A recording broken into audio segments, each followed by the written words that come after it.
Il devait parler juste après la fin du coup de fil entre Vladimir Poutine et Donald Trump. Mais Volodymyr Zelensky a annulé son allocution. C'est plus tard dans la soirée qu'il a réagi.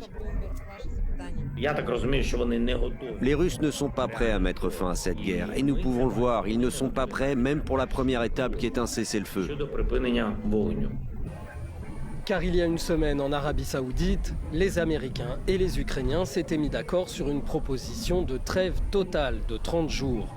Les Russes n'y avaient pas formellement répondu, exigeant plutôt l'arrêt de l'aide occidentale à l'Ukraine. Un sujet qui, selon Donald Trump, n'a pas été évoqué mardi lors de sa conversation avec Vladimir Poutine.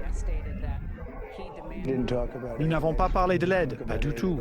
Nous avons parlé de beaucoup de choses, mais pas de l'aide. Alors de quoi Vladimir Poutine et Donald Trump ont discuté dans cette conversation téléphonique forcément très attendue? Moscou évoque un accord sur un arrêt des frappes sur les sites énergétiques ukrainiens pour 30 jours. Washington, qui ne mentionne pas ces 30 jours, y ajoute un arrêt des frappes sur les infrastructures sensibles. Les deux sont d'accord par contre pour un échange de prisonniers entre Russes et Ukrainiens. Aucun mot, en revanche, sur un partage des territoires et des centrales énergétiques évoqué par Donald Trump à la veille du coup de fil. Washington a annoncé un nouveau tour de négociation avec la Russie.